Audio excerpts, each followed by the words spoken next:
Hi everybody, welcome back.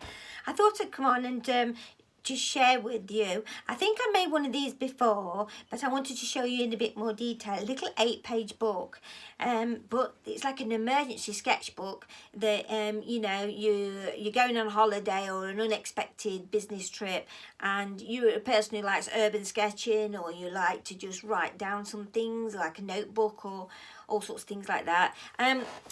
And so all that you have to do this is, like, think to yourself, I just need a large sheet of paper or a large sheet of card preferably, but just thin card. It hasn't got to be anything spectacular. So the size that I'm making, because I haven't got a large piece of card, it's just going to be this size. Yeah, now this has been made up, you know, the front of the pad, art pad. I've just done it quick here just to show you. Right, I'm just going to turn the camera down so that you can see what I'm doing.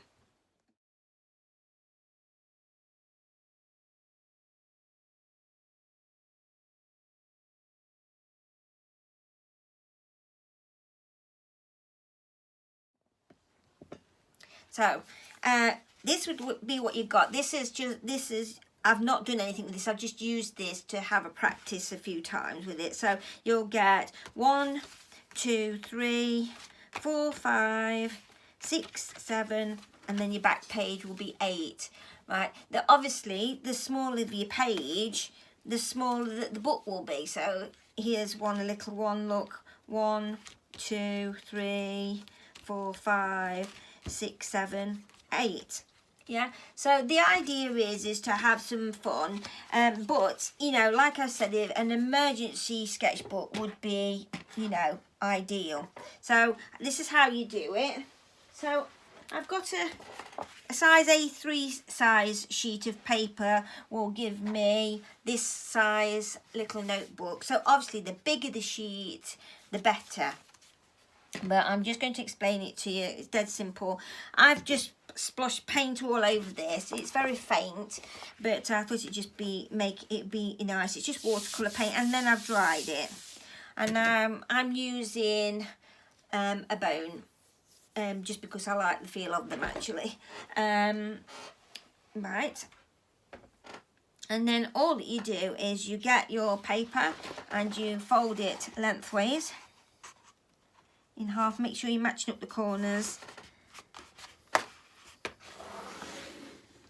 So much easier with a bone.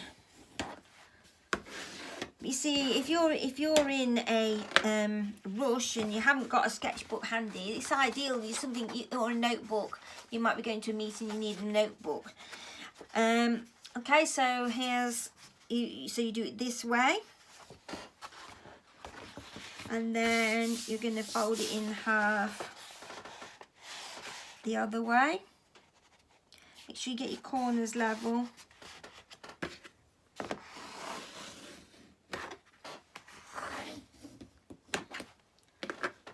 Okay, so now you've got four squares. And then we're going to fold this front one back here. You have to give it a little bit of a give. This is quite stiff card. This is quite stiff paper. This was mixed media paper. It's just the last sheet in my book really. And I thought, oh, I'll just use this. But I'm going to get some large sheets and make up a few of these books. Gosh, it's never ending what you could do with these. Absolutely lovely. And then, sorry, I'm not explaining. And then you fold back the last one. Get your corners level. Use my bone again. There.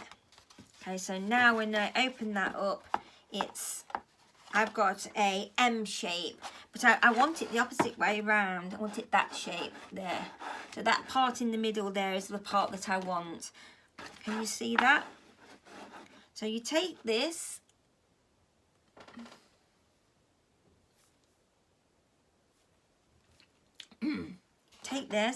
and you turn it, and then you hold it, and then you make a cut down to here, from here to here, very carefully, but you stop here. You can't go wrong with the cut because it's already folded for you, which now will give you this, yeah? And then all that you have to do is to turn this way, fold these out, okay, like this, and then you can pick which way that you want to do it. You can fold them all this way, or you can fold them all that way, it doesn't matter. And then the last one goes over the top.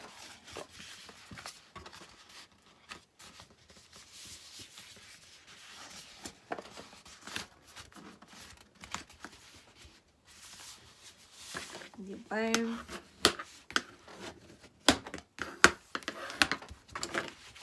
And there we have it.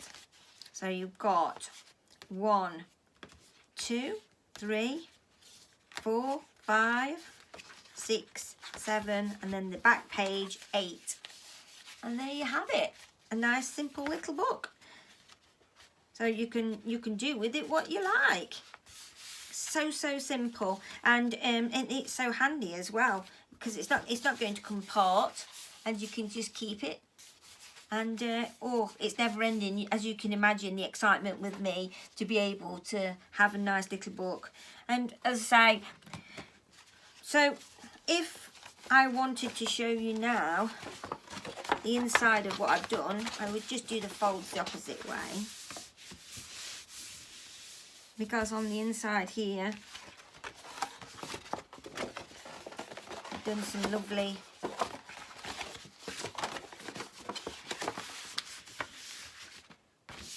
bit of artwork. It's the same principle now. So I need to get that part in the middle there, and I've cut down. Yeah. This time I've got them folding this way. Okay, and then I'm going to tip it up. And then turn it over. Whichever way, it doesn't really matter. But now you've got your lovely patterning that you did, and that is now on the front. And so you've got 1, 2, 3, 4, 5, 6, 7, 8. And the thing is, it's giving it a nice marble effect, this has. I quite like this effect, which gives you a lovely base to work on, look. Yeah? But the way that you can work on them is to have them all open. And if you remember, if you mark it with a pencil, that this one here, when you fold it, is going to be, the first one is going to be the back page. And this one here is going to be the front page.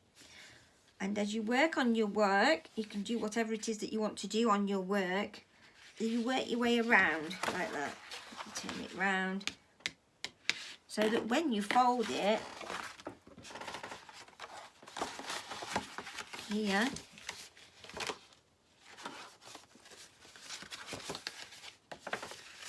your front picture is going to go on here, and then your back picture is going to go on here. And it's simple. Yeah, my folding wasn't very good actually. But yes, it gives it a lovely marble effect here, and just you can easily rub that out, and you know it's going to be never ending, isn't it? And if you're thinking to yourself, oh gosh, I don't know how to start, well, there we go, I've started. It's as simple as that. All right, and then you just move on from that. It just goes on, doesn't it, and on. So I thought that you'd be interested in doing that, because it's such something that's really simple, and you know, and it's so effective. And I like the idea that, you know, you've splashed the paint on before. You could also do this with the painting that you've already done. Then you would get the effect as it's all folded up. I don't know whether I've got one. I might have one. Oh, I've got one here.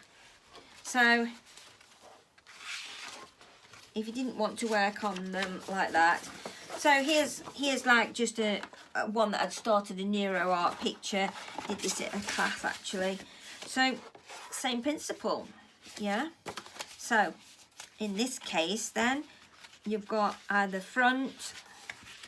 And you can see that as you work through your book, it gives you the different pages with the artwork already on it.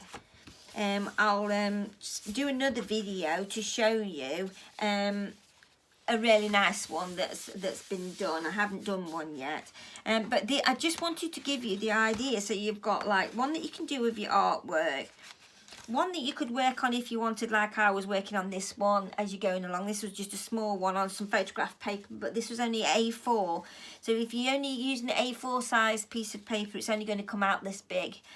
And then I was starting to work through the book. Yeah, and then the back page here it says, and then you've got this this one, which was the one that was just like one that was, I just used it from scrap paper that was just the front of my sketchbook. But even that, look how effective that they are. So you can see that when you do it as a painting, there you are, look, it's Derwent, Winsor and Newton, how effective that they all are together. And here's the other one that I'd done, wasn't it? So, and then you'd have them all. You can put, obviously you can put nice covers on them, can't you? And you can keep them in a special little shelf. So, yes. So there we are. 4 different kinds of little books that you can do. Of course, you can use them as notebooks, anything, couldn't you? You know, I can't think of anything more frightening than that you've got a course or a meeting and suddenly you've got no paper, no notebook, but suddenly you find a big sheet of paper, so you quickly do one up, and then you could just like dead plain, and then you've got something, just a little notepad to sit there and to just write down any notes. So yeah, so have a go, and let's have a look and see what you can do. Yeah.